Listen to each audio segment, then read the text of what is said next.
I am 21 weeks pregnant, and so today's video is going to be a 21-week pregnancy update.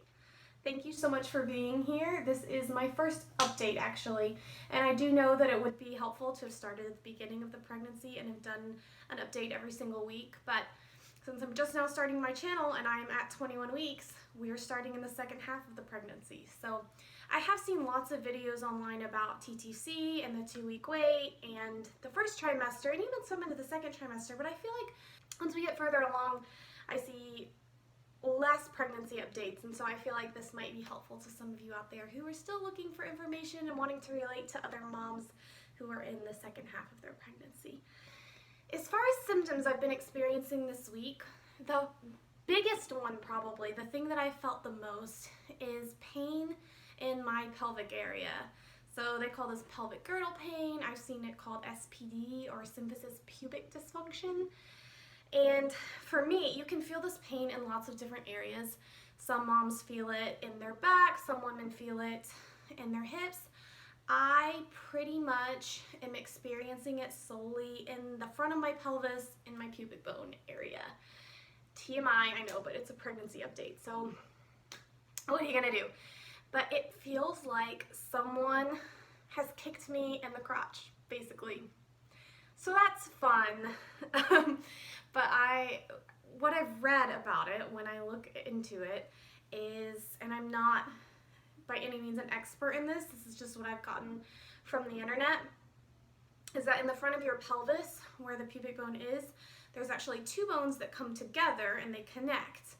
And pregnant women are producing relaxin, which is a hormone that relaxes all of our ligaments and kind of gets us ready for birth by widening the pelvis. But sometimes we could either overproduce or produce too much too early in the pregnancy. And what happens is that joint in the front of your pelvis becomes kind of loose. And when that happens, it causes some pain and discomfort. And for me right now, it comes and goes. It's always there, but sometimes it flares up and it's really painful, and then other times it's much more bearable. And I'm really grateful for that, because I've heard for some women it gets to the point where it's hard to walk. I've heard of people having to be on crutches or in wheelchairs, and I am praying to God that that doesn't happen to me, because I'm still pretty early on in my pregnancy, so I know that as the pregnancy progresses it could get worse. But this week I had quite a bit of a flare-up in that I did, over the weekend, go on a bachelorette trip to Scottsdale, Arizona, which was so fun. It was great. But of course, with traveling and going through the airport, I was carrying lots of bags, and carrying any weight on one side will aggravate SPD or pelvic girdle pain, because it kind of, where that joint is, again, it pulls more on one side than the other, which can lead to some unevenness. So I think that kind of aggravated it, along with, we did lots of fun activities. We rode bikes. So sitting on a bike was great. It actually didn't hurt while I was riding the bike at all. So I don't know if that did any damage or not. Who knows? But I noticed once I got back from that trip, the next day, well, the next 2 days, I was so sore. It hurt to walk. It hurt to move. I was at work like, don't get me out of this chair, because if I stand up, it's going to hurt. It hurt to put on pants, was like excruciating. Anytime I have to stand on one leg hurts really bad. Anytime like separating my legs to get into a car or get into bed, that would hurt really bad. It did, thankfully for me, kind of taper off, go away after a couple of days. I did some exercises that I found on YouTube. I haven't gone to see a physical therapist. I didn't mention it to my doctor at my last appointment, and she just said, well, if it gets really bad, you could go see a chiropractor and kind of have your pelvis adjusted. So that's something to keep in my back pocket. I don't feel that it's gotten to that level yet, but we'll see. We'll see how it goes from here on out. So that's something I'm dealing with. Thankfully right now it's not bad. I've been able to walk my dog, go on lots of adventures and stay active, and I actually think that helps kind of keep it loose, just as long as I'm not carrying heavy bags on one side. That's the thing that has aggravated it the most. Let's see. So that was my biggest symptom, and that's been going on since like 18 weeks, but this is definitely the worst it's been, was this week. Other than that, I've had some heartburn, which I haven't had since the first trimester, so I was not excited for that to make a comeback. I noticed, let's see, there was one day where I had pizza, and it was also the day that I flew for the trip. And so on the plane, I was feeling just this like sensation right here, that burning, like I'm gonna throw up. It was really bad, and it took forever to go away. It just felt like a big lump in my throat burning. But I thought, okay, well maybe it's just the flight, maybe it's being so active after having tomato sauce made it worse. But then 2 days after that, it happened again, and I'd had chips and salsa. And so I was a little bit bummed because I love red sauce and I love salsa. So I'm hoping that that doesn't continue, but I've heard that it might, because as baby goes up and as everything is pushed upwards in combination with pregnancy hormones, it can happen. So that's something I've experienced this week. I've noticed that I've been a lot more emotional. I thought this would happen way earlier on in my pregnancy, and even my husband was like, I'm really surprised that you haven't been more weepy or emotional or anything really. But this past week there were a couple of things that just got me, and I just started crying for no reason at all. One of them, I was on the plane and there was a woman sitting 2 seats over from me who had this beautiful little baby girl. And my baby is a baby girl, and for some reason in that moment I just was like tearing up, and I was like, I want to hold my baby. And it was the silliest thing. My friend was like, stop it.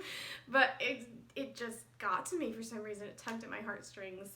And then another time I was at work, and I work in an elementary school, and I had recess duty. So I was outside watching the kids playing, and I don't know why I had gotten really hot and I was getting kind of dizzy, so for the last 10 minutes I asked someone to take over for me. So she took over for me. I went inside and I just started crying for no reason other than I'm just tired and hot. And I cried for like 10 minutes, and I was like, this is so weird. I'm not even sad. I just needed to let out some emotions, and then I felt better. So, and that hasn't happened to me yet in this pregnancy. That was the first time I've just noticed myself crying for something that I wouldn't normally cry for. Fun one. I have been noticing some, let's just say, some leakage when I sneeze. I am guilty of not consistently doing my Kegel exercises, and it's starting to take its toll because I've noticed that things are not staying in the way they used to. So that's something that I'm now working on. I'm trying to do it 3 times a day. It's realistically been more like 1 or 2, but I'm trying to get in that 3rd time. Just doing 10, hold for 10 seconds, release, and then do that 10 times, 3 times a day, so 30 total in the day. I will say it's not, I just forget. I don't think about it. I need to start setting myself an alarm or just have consistent times when I do that. I'm thinking I might start doing like pelvic girdle exercises for the pelvic pain in the morning and before I go to bed, and that would be a perfect time to do Kegels as well. And then if I can just remember to do it at lunch, then I'll be set. I have noticed that it's really hard for me to do it correctly after like 5 times. Like I'll do the first couple of Kegels and I feel like I'm doing it perfectly. And then after that, it gets really hard for me to just like find the right spot, and I'll feel myself clenching my stomach or clenching my bottom. And that's not, I know that that's not how it's supposed to be, but maybe it's just because I don't have the strength in that area yet. And so maybe once I build up some strength, it'll be easier for me to kind of hold my Kegels for 10 times. So that's something I'm working on. And then the last new symptom, it's not really a new symptom, but I just this week realized what it was, is some anxiety that has been going on the whole time, but I wasn't recognizing it as anxiety. I struggle with anxiety like all the time. I have clinical anxiety. I'm on medication for it. I see a psychiatrist. But I've noticed during my pregnancy there are times when I just get this wave of, like it's like a wave of, I feel physical symptoms. So like a tension in my stomach or in my chest, just this kind of, I feel like I'm about to cry, but it's not like tears, it's a different feeling. Kind of a heart racing feeling, and just a distinct discomfort, or like I need to curl myself up in a blanket and hide. And I wasn't sure what it was, because at first I was like, am I just emotional? Am I sad? Because felt really close to sadness, but it would come out of the blue. And it's not connected to any thoughts that I'm having. I'm not thinking of anything scary or sad. I don't know, it just comes every so often throughout the day. So I'm recognizing what it is, and I'm hoping that I can talk to my doctor about it and get it under control, because I know that can get harder and harder as you get closer to birth, and then of course postpartum depression and anxiety associated with having a new baby. So that's something that I want to get a grip on and get under control now. Sleeping position. So that's something at 20 weeks they say do not sleep on your back anymore. Sleep on your side, sleep tilted, even like a little angle is fine. And I've been doing this for about, I don't know, like the last month or so.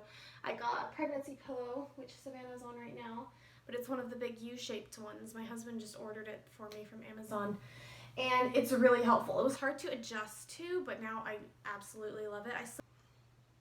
I sleep laying tilted more towards my stomach, but of course with the pillow there, so I'm not laying flat on my stomach. It's more of like an angle. And I found it to be super comfy, super cozy, so highly recommend. That's been great. When I went on my trip, I also really missed it because I've gotten used to sleeping with it there. So I love it. Clearly Savannah loves it too. She thinks it's a nest just for her.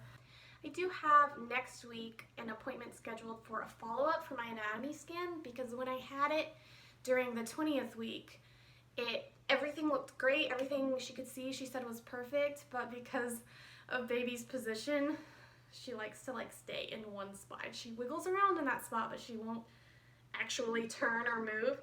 And because of the position she was in, they couldn't visualize all of the different heart chambers or a good profile shot.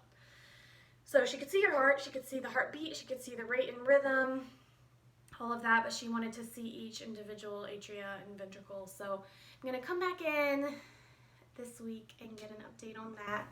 So fingers crossed, all good news there. It's been smooth sailing so far, so I've been very blessed and very lucky. So that is about it as far as things that I have to talk about or new things I experienced this week. If you are watching this video because you're also 21 weeks pregnant, of course, let me know in the comments any symptoms that you had, what you're experiencing this week, what's weighing on your mind, what you've been thinking about, or what you're most excited about. I'd love to hear the experience of other people who are in the same place as I am.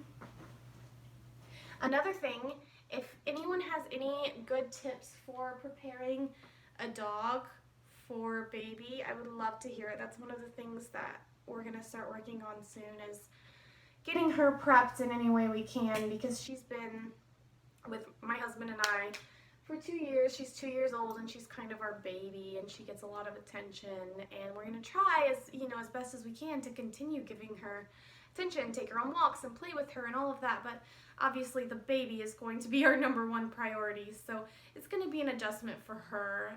Any tips on how to prep a doggy for a new baby would be welcome. I will probably be making a video about that at some point once we have our plan together and kind of give updates on what we're doing. So that's one of the things in the future that I'll be talking about. So thank you so much for watching. It really means a lot. This is a brand new channel, so I'm to be a stay-at-home mom, so this is kind of a hobby that I'm trying to do on the side and get started now. So any support is really, really appreciated. I do thank you so much for being here and hope to see you again next time. Thanks. Bye.